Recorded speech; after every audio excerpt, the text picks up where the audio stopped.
terbaru dari Kota Ambon, Provinsi Maluku. Selengkapnya di Tribun Ambon hari ini bersama saya Ajeng Hatalea. Kita mulai dengan berita pertama. Akibat mabuk, mobil keluar jalur tabrak pengendara motor hingga terpental.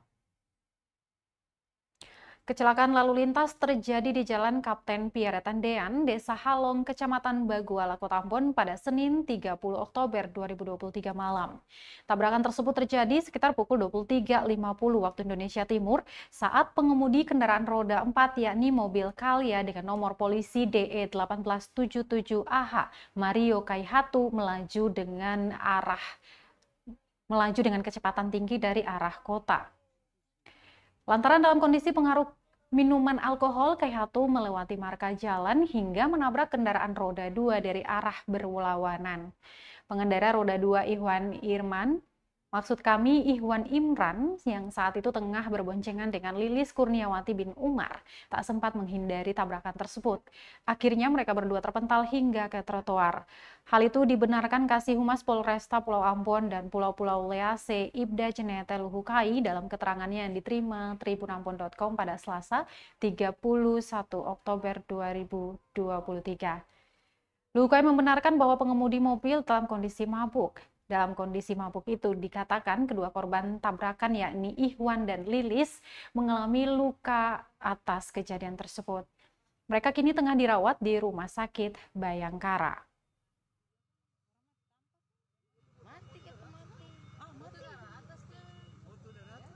Itu mati tampar?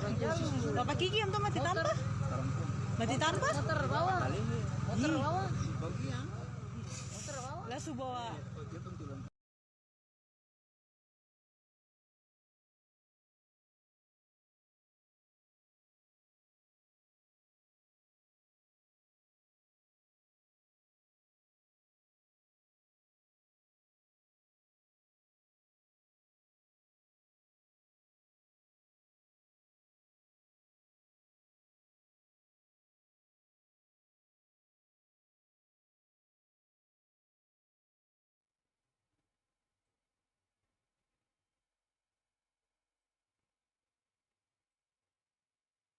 Baik Tribuners, kita ke berita hukum dan kriminal lainnya. Divonis bervariasi, hakim menyatakan 2 pegawai Balai Jalan Maluku terlibat narkoba dari Lapas Ambon. 6 terdakwa kasus jual beli narkoba dari Lapas Ambon divonis bervariasi. Keenamnya yakni Arun Manusama dan Marfiat Syauta yang merupakan pegawai Balai Jalan Provinsi Maluku, Alter Sarimanela, Ralis Pati Serlihun, Henry Nanlohi, dan Marco Pelamonia. Vonis dibacakan Haris Tewa selaku Hakim Ketua didampingi Lutfi Al-Ghazali dan Ismail Wael masing-masing sebagai anggota berlangsung di Pengadilan Negeri Ambon kemarin. Dari ke-6 terdakwa tersebut, 2 diantaranya pegawai pada Balai Jalan Provinsi Maluku yakni Arun Manusawa dan Marfiat Syauta. Arun divonis lebih ringan yakni 1 tahun dan 3 bulan penjara. Ia juga dinyatakan bersalah menggunakan narkotika bagi diri sendiri sebagaimana diatur dan diancam pidana dalam pasal 127 Undang-Undang Nomor 31 Tahun 1999 tentang narkotika. Sementara Marfiat Syauta divonis lebih tinggi yakni 5 tahun penjara dan denda 1 miliar rupiah subsidiar 6 bulan kurungan. Vonis Marfiat lebih tinggi lantaran Marfiat dinyatakan sebagai perantara dalam kasus tersebut. Selanjutnya untuk terdakwa Henry Nanlohi divonis 5 tahun penjara dan denda 1 miliar rupiah subsidiar 6 bulan. Sementara untuk 3 terdakwa lainnya juga dinyatakan terbukti secara sah dan meyakinkan bersalah melakukan tindak pidana sebagaimana dakwaan kedua jaksa penuntut umum dalam pasal 114 ayat 1 JO pasal 144 ayat 1 Undang-Undang Republik Indonesia nomor 35 tahun 2009 tentang narkotika. Ketiganya juga merupakan residivis dalam kasus yang sama. Mereka yakni Marco Pelamonia, Relis Pati Serlihun, dan Alter Sarimanela. Marco Pelamonia dan Alter divonis 7 tahun penjara dan denda 1 miliar rupiah subsidiar 6 bulan kurungan. Sementara Relis divonis 6 tahun dan denda 1 miliar rupiah subsidiar 6 bulan. Atas vonis Majelis Hakim Tribuners hanya Alter yang langsung mengajukan banding. Sementara sisanya masih pikir-pikir. Sidang kemudian ditutup.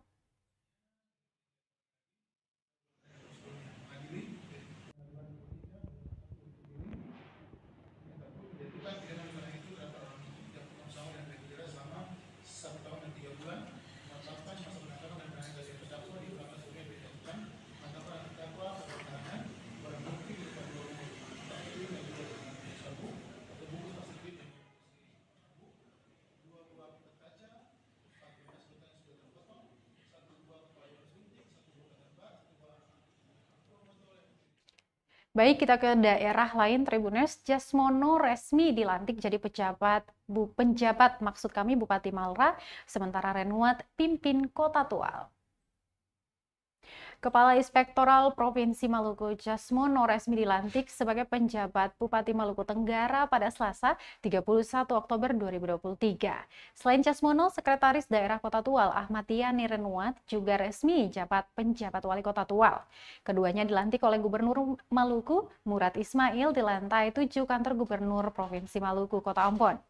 Pelantikan dan sumpah jabatan keduanya berdasarkan surat keputusan Mendagri Tito Karnavian nomor 100.2.1.3 garing 4114 tentang pengangkatan penjabat Bupati Malra.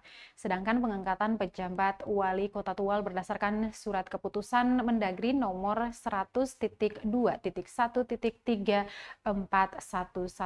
tentang tertanggal 7 Oktober 2023. Usai upacara pelantikan, Tribuners Gubernur berpesan agar Jasmono dan Ahmad Yani Renuat mengemban amanah dengan sebaik-baiknya. Tak hanya menyukseskan, Murad juga berpesan agar menjaga netralitas ASN di lingkup Pemda masing-masing. Sementara itu, Tribuners, Murad juga memerintahkan Renuat agar segera mengisi kekosongan pada kursi Sekda Kota Tual, mengingat status Renuat kini menjadi penjabat Wali Kota Tual. Tak lupa Gubernur Maluku mengucapkan terima kasih kepada M. Taher Hanubun dan Petrus Beruatwarin, juga kepada Adam Rahanyaan dan Usman Tamnge atas kerja kerasnya dan dedikasi terhadap Malra, juga Kota Tual. Dan khususnya bagi penjabat Wali Kota Tual, jabatan saudara selaku Sekda sementara harus dilepaskan dan segera diisi dengan penjabat Sekda sesuai ketentuan yang berlaku. Kedua, kita semua telah berada pada tahapan pesta demokrasi terbesar bagi bangsa Indonesia, yaitu pelaksanaan pemilu legislatif, pemilu presiden dan wakil presiden, serta pilkada serentak di tahun 2024. Salah satu tugas penting penjabat bupati dan penjabat wali kota, sebagaimana disebutkan dalam keputusan Mendagri, adalah memfasilitasi dan mensukseskan agenda nasional tersebut, termasuk menjaga netralitas ASN di lingkup Pemda masing-masing dan bersikap netral serta tidak berpihak pada figur atau partai politik tertentu. Segera melaksanakan komunikasi, koordinasi dan kolaborasi dengan Forkopimda, DPRD, instansi vertikal, TNI Polri, tokoh agama, dan elemen masyarakat di wilayah masing-masing. Ketiga, guna menjamin suksesnya penyelenggaraan Pilkada tahun 2024, alokasi anggaran Pilkada tahun 2024 yang dibiayai dengan APBD masing-masing harus terakomodir secara efektif, profesional, dan sesuai.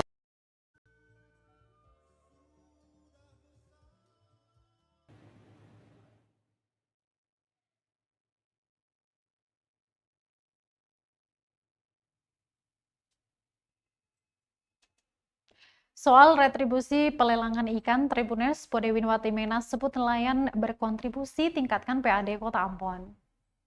Penjabat Wali Kota Ambon, Podewin Watimena mengatakan rencana penarikan retribusi di tempat pelelangan ikan arombai untuk meningkatkan pendapatan asli daerah. Hal itu demi kesejahteraan masyarakat yang secara otomatis akan memberikan dampak dan manfaat bagi pembangunan di Kota Manise ini. Pemungutan pajak dan retribusi daerah selanjutnya diatur ketentuannya secara resmi oleh pemerintah pusat, kemudian diimplementasikan hingga ke pemerintah provinsi dan kabupaten kota. Dengan ini, sehingga harus dioptimalkan karena menurut dia ada tanggung jawab pemerintah untuk melaksanakan penyelenggaraan pemerintahan dan melaksanakan pembangunan serta pelayanan publik bagi masyarakat di Kota Ambon. Saat ini Tribuners ada beberapa sumber pendapatan yang hilang dan beralih kewenangannya ke pusat maupun provinsi, sehingga Pemkot Ambon berupaya memanfaatkan sumber pajak dan retribusi lainnya, salah satunya dari pasar Arumbai ini. Diakuinya kebijakan penarikan retribusi ini adalah sesuatu yang dilematis karena di satu sisi pemerintah harus memenuhi tanggung jawab untuk pelaksanaan pembangunan melalui pungutan PAD. Namun di sisi lain pemerintah daerah diperhadapkan dengan masyarakatnya sendiri.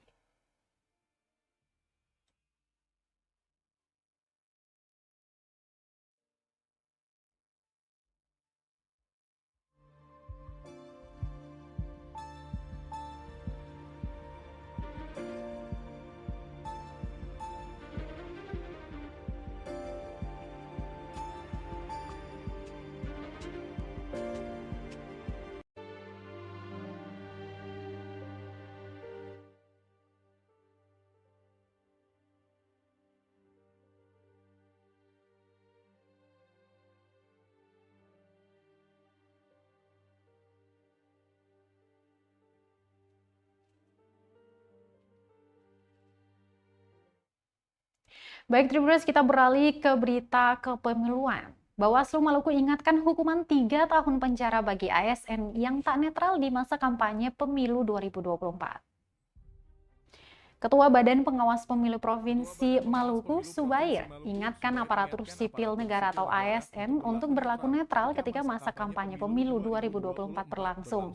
Menurutnya dalam pasal 547 Undang-Undang Nomor 7 Tahun 2017 tentang pemilu menyebutkan ASN yang tidak netral selama masa kampanye berlangsung dikenakan ancaman hukuman 3 tahun penjara dan denda 36 juta rupiah.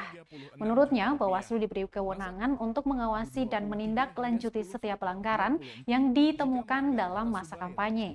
Namun untuk sanksinya diserahkan kepada lembaga yang berwenang, dalam hal ini Komisi ASN. Sementara aturan untuk ASN tertuang pada pasal 494 yang berbunyi setiap ASN, TNI Polri, Kepala Desa, Perangkat Desa, dan Badan Permusyawaratan Desa yang melanggar larangan sebagaimana dimaksud dalam pasal 238 ayat 3 dipidanakan kurungan paling lama 1 tahun dan denda paling banyak 12 juta rupiah. Dikatakan meminimalisir terjadinya pelanggaran netralitas ASN, Bawaslu secara kelembagaan maupun dengan melibatkan masyarakat dalam skema pengawasan telah melakukan upaya pencegahan melalui sosialisasi dan pengawasan lapangan secara intensif. ASN yang tidak netral selama masa kampanye berlangsung dikenakan ancaman hukuman 3 tahun penjara dan denda 36 juta rupiah. Masa kampanye pemilu akan berlangsung pada 28 November 2023 hingga 10 Februari 2024. Pasti itu akan merujuk ada 94 yang berbunyi setiap ASN, TNI Polri, Kepala Desa, Perangkat Desa, dan Badan Permusyawaratan